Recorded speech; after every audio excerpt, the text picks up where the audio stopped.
45 అంటే 200లో 45% అంటే that is 112.5 TMC.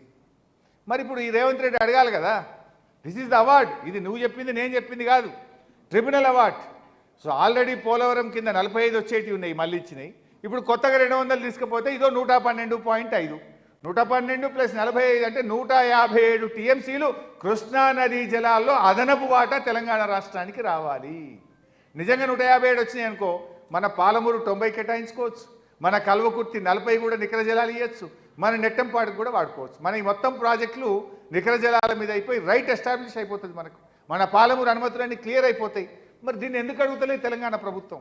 ఇది మన హక్కు. ఇంత స్పష్టంగా ట్రిబ్యునల్లో గోదావరి అవార్డులో ఉంటే ఈ 157 టీఎంసీలు మాకు ఇవ్వాలి అని తెలంగాణ ప్రభుత్వం ఢిల్లీని ఎందుకు అడగదు? ఈ రాష్ట్రం నుంచి ఉన్న ఢిల్లీ మంత్రులు, ఢిల్లీలో ఉన్న కిషన్ రెడ్డి గారో సంజయ్ గారో ఈ 157 టీఎంసీలు బచావత్ గోదావరి ట్రిబ్యునల్ అవార్డు ప్రకారంగా మా హక్కు మాకు ఇవ్వండి అని ఈ కేంద్ర మంత్రులు ఎందుకు అడగరు?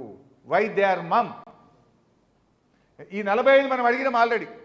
బీఆర్ఎస్ ప్రభుత్వం ఉన్నప్పుడు 45 మన చిన్న నీటిపారుదల సేవింగు, 45 పోలవరం మళ్లింపులో భాగంగా 90 టీఎంసీలు పాలమూరు కేటాయించండి అని తెలంగాణ ప్రభుత్వం ఆ రోజు ఢిల్లీకి ప్రతిపాదన పంపింది. కానీ రేవంత్ రెడ్డి గారి ప్రభుత్వం చేతగానితనం వల్ల ఇవాళ డిపిఆర్ వాపసు వచ్చింది. వీళ్ళు అడగరు. మరి కొత్తగా ఇంకా 112 రావాలి దీని ప్రకారం. ఇదేదో కొత్త సూత్రం నేను చెప్తలేను. This is the tribunal award what I'm speaking. దీన్ని ఎందుకు వీళ్ళు అడగరు అనేటువంటిది ఇక్కడ ఇష్యూ. దీన్ని డిమాండ్ చేయాల్సిన ముఖ్యమంత్రి కానీ నీటిపారుదల శాఖ మంత్రి ఈరోజు మౌనంగా ఉన్నారు. నెక్స్ట్.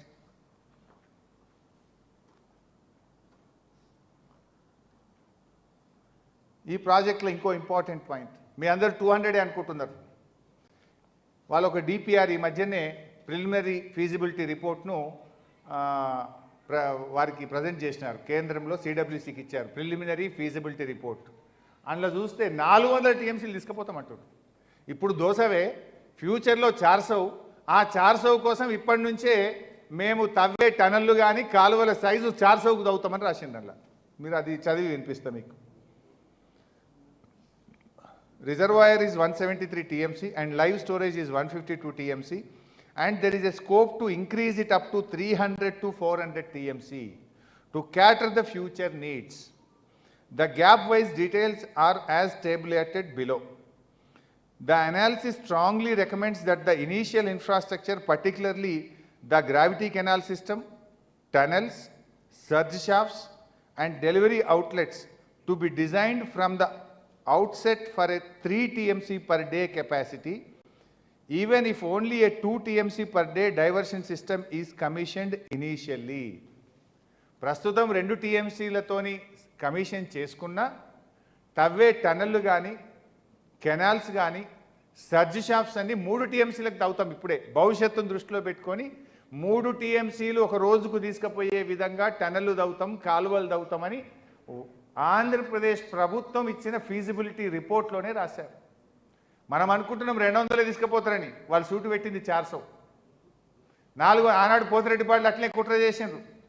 ఆనాడు పోతిరెడ్డిపాడులో కుట్ర చేసి కృష్ణానదిని మొత్తం కూడా కొల్లగొట్టిండ్రు. ఇప్పుడు గోదావరిని కొల్లగొట్టే కుట్ర. చెప్పేది దోసవు. ఇప్పుడు 400కు ఆల్రెడీ టన్నులు తవ్వుతున్నారు. 3 టీఎంసీ పర్ డేకు రంగం సిద్ధమైంది. చెప్తున్నది 2 టీఎంసీ పర్ డే. కానీ వాళ్ళ డిపిఆర్లో వాళ్ళ ఫీజిబిలిటీ రిపోర్ట్లోనే చెప్పారు 3 టీఎంసీలు ఒక రోజుకు తీసుకుపోయే విధంగా మా పనులు జరుగుతాయి అని. నెక్స్ట్.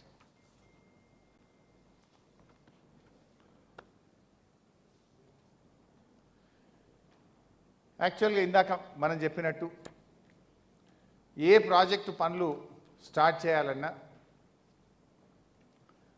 ఆ నదీ పరివాహక ప్రాంతంలో ఉండే రాష్ట్రాలతోని మీటింగ్ జరగాలి. దాన్ని కన్సల్టెన్సీ మీటింగ్ అంటాం. యాక్చువల్గా మన జూన్ 12 రోజు హైదరాబాద్లో జలసౌధలో ఆ మీటింగ్ ఉండే. ఇప్పుడు దాన్ని క్యాన్సిల్ చేసి డైరెక్ట్ టాస్క్ ఫోర్స్ మీటింగ్ పెట్టేసింది. అంటే ఢిల్లీ మీటింగ్కి వెళ్ళిపోయింది. అంటే ఇక్కడ పెడితే ఈ రాష్ట్రాలు వ్యతిరేకిస్తాయని కేంద్రం ఈ కన్సల్టెన్సీ మీటింగ్ను క్యాన్సిల్ చేసేసి డైరెక్ట్గా టాస్క్ ఫోర్స్ మీటింగ్ పెట్టమని చెప్పారు.